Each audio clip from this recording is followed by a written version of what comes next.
Hi, welcome back. We are going to continue our discussion on consumer buying behavior by looking at the internal influences today. Last time we looked at the external influences, being the situation, and the social influences, but today we're going to see what goes on inside that head of yours that makes you do the things you do. As you can see by looking at this list, we have a number of areas we're going to look at. We're going to concentrate, though, on the first and the last one a little bit more. Those are the biggies, but especially the first one. Perception, as you probably know, is the way we organize and attach meaning to different stimuli. And people's perceptions change all the time. Two people are going to perceive things differently.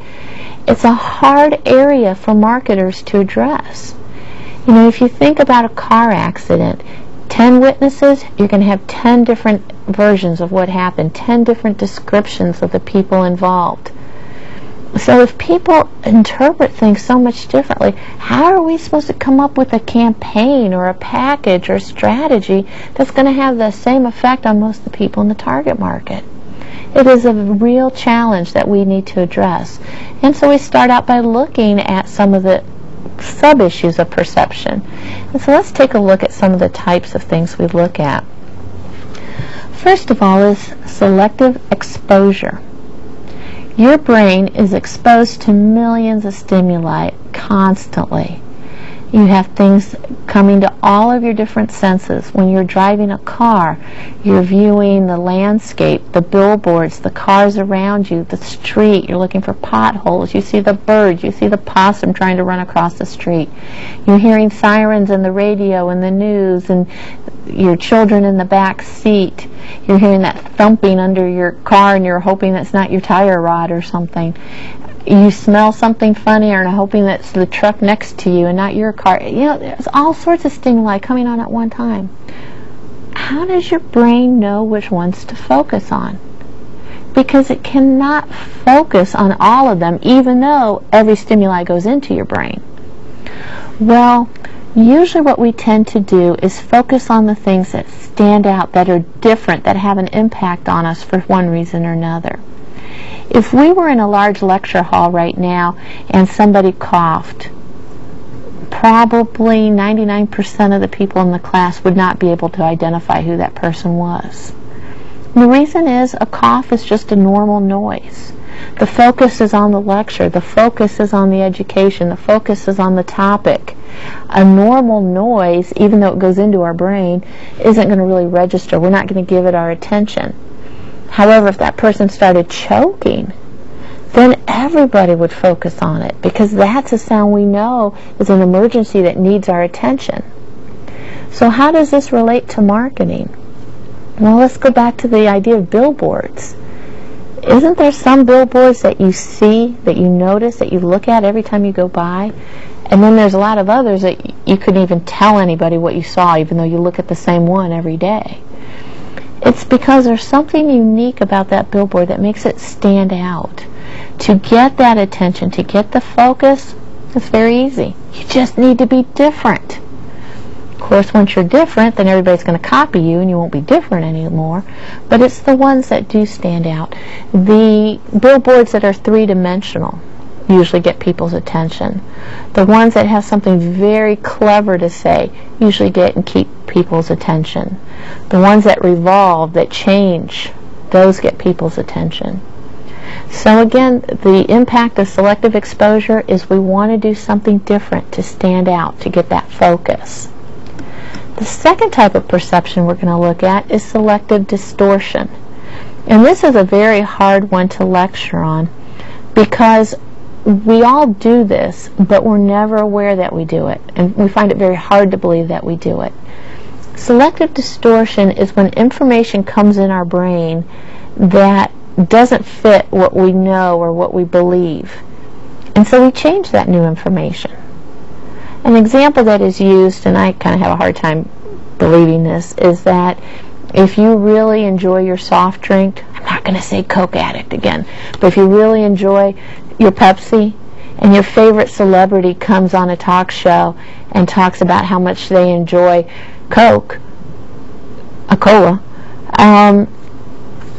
you're probably going to distort that in your head. You're not going to realize you're doing it, though. You're going to think they said they like Pepsi. I do have one example that actually happened to me, and it's very unique that you find out that this happened. I, for years, thought Domino's Pizza started at Ohio State University. I am a fan, a fanatic. I am in love with the Ohio State University, home of the Ohio State University Buckeyes. Well, somebody brought it to my attention that I was wrong. Domino's actually started at University of Michigan. If you know anything about college rivalries, this is not a good thing for a Buckeye to hear. I couldn't conceive that something good, Domino's, came out of that school.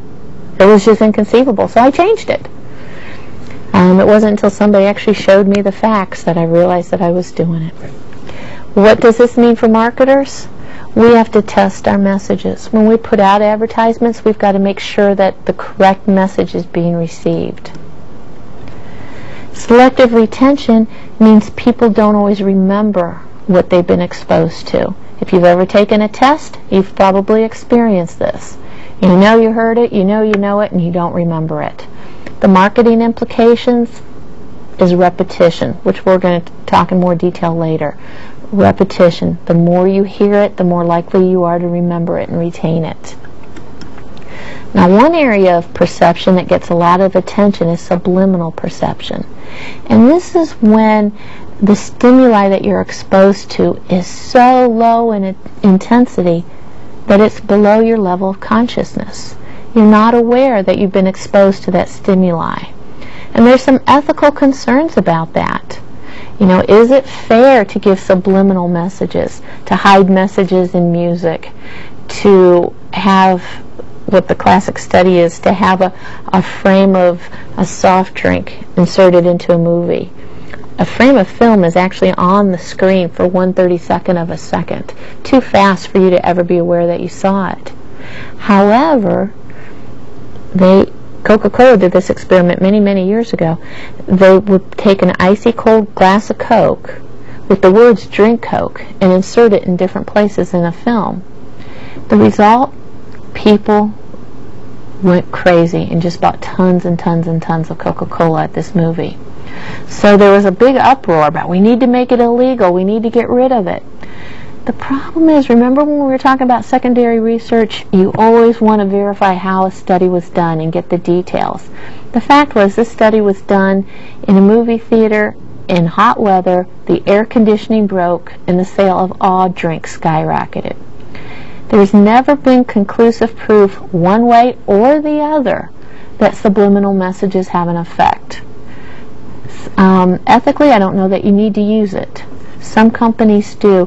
One example is relaxation tapes and CDs. They will usually, within the sounds of the ocean, banging on the shore, whatever, they will insert some messages that say, relax, take a deep breath, calm down. I don't feel that this is unethical, because if you read the liner notes on the CD or the tape, whatever you're listening to, they usually tell you that those are inserted. So they're not trying to do anything unethical. They are just trying to help you relax. If it works, great. If it doesn't, no harm done. The last area of perception we're going to look at is something called just noticeable difference. And this is a really key issue in your marketing strategy. And I'm going to put up a graphic here. You see these bars. Those are 3 different levels of stimuli intensity. This first one is below the level of consciousness. So that's what subliminal would be. Okay. Over here, this line is representing, it just has J there, but it's representing the J and D, the just noticeable difference point. It's totally above your area of consciousness, so you're aware this is going on. But what we're looking for is how much does a stimuli, say a price, have to change before your behavior changes. If you routinely buy a product that costs $5 and a competitive product goes on sale for $4.95, you're aware of that price savings of a nickel, but it's probably not enough to get you to switch from your brand. However, if it was $3 off, you might give that competitive brand a try. Somewhere in between there is your just noticeable difference point, the point where your behavior changes.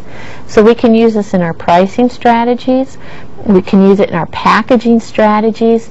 Do we change the package enough so that it attracts a new target market, gives it a new image? Or do we change it just a little so that it doesn't look out of date? We can use this concept in a lot of different contexts. But it's important to realize the JND, the just noticeable difference, is fully ethical. It is way above your level of consciousness. You know that the change is happening. The question is it enough to change your behavior? Okay, so let's go back then to our list of internal influences. Motivation. We can look at your needs to see how they motivate the types of products that you may want or the brands that you may want. We can also look at what we call your patronage motivation. Why do you go to the stores you do? And many times that's a question of loyalty, and it goes back to what we were talking about in the very first couple segments of this course, that we want to try and build a relationship with our target market, a loyalty, so that they will be motivated to keep coming back to our store. That's what we call patronage motivations. People's attitudes are important. Attitudes are the way they feel about our product or our company. It's not necessarily based in reality. It may not be based on fact. It's just their attitude towards it. And you know this. You know sometimes you wake up in the morning and you just have a bad attitude and you have no idea why. Just get out of my way and stay out of my way. Well, if you don't understand where your attitudes come from all the time, you can imagine how difficult it is for us to figure it out. We can change people's attitudes. If we find our target market has a negative attitude towards our company or towards our product, as long as there's not a quality issue or something at that point, we can change that attitude, but it's going to take a long time. It's very slow. It's going to be expensive as we do a lot of commercials trying to change our image, etc.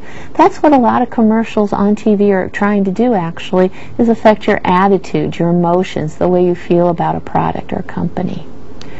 Now, some marketers put a lot of emphasis on the next two areas, looking at personality and your lifestyle and or age groups. And those are important. They do affect what you buy and why you buy. But particularly the age group and lifestyle, I think, have a little more impact. As you go through different life stages, you're looking and willing to spend money for different things.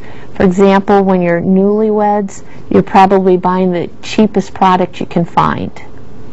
But once you get settled in your career, you're supporting your family, you're probably willing to spend more money on products, say furniture, but it's got to be a better quality. You're looking for something more durable. So that's kind of what we're talking about there. Now the last area, and I said I wanted to spend some time talking about it, is learning. Believe it or not, this is what marketing is really about. We have a message that we want to get across to our target market. We want them to learn it, to know it, to accept it. And so there's some different learning techniques that we do. One is repetition. Repetition is the key to learning. Let me repeat that. Repetition is the key to learning. The more you hear something, the more likely you are to internalize it, to accept it. And so that is an important concept to realize why we use slogans and why we try and get catchy ones and use them over and over and over again, because we want people to internalize those. However, again, here's where research comes in. There's a point where that cute slogan that everybody likes, that I've been hearing and they're internalizing, becomes really obnoxious. And we never want to hear it again. So we've got to be measuring that carefully, and we've got to make sure that we stop before that point. We want people to hear our slogan years from now and remember what it is, even though they haven't heard it for years. Some examples. Pardon me, would you have any I'm willing to say that you said Grey Poupon, but think about the last time you saw that commercial or heard that slogan. It's been a long time, but they stopped it before it became obnoxious. People liked it, it was catchy, it had an effect. The second learning method is called operant conditioning. And operant conditioning is when you reward the desired behavior. Okay, you reward the desired behavior. For example, if you buy a box of cereal and you open up the box and inside's a coupon good on your next purchase, that's operant conditioning. The key here is that the behavior happens first, that desired behavior. And the examples we're talking about buying our product. So once you buy our product, then you get the reward. Frequent flyer miles is another example of operant conditioning.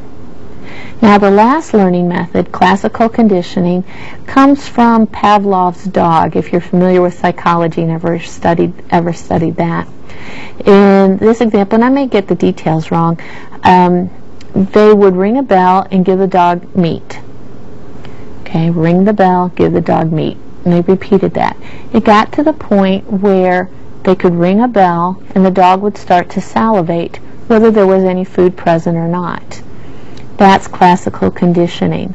We're attaching a product, an emotion, a reaction to a stimuli. Can that happen in marketing? I'm going to ring a bell and you're going to buy my product? Well, not that blatantly. But again, this is what most commercials do. What they're trying to do is attach an attitude or an emotion to their product or company.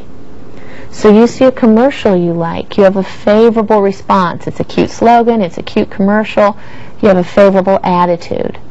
So hopefully then when you're in the buying situation, that favorable attitude is going to carry over to the product. That's classical conditioning.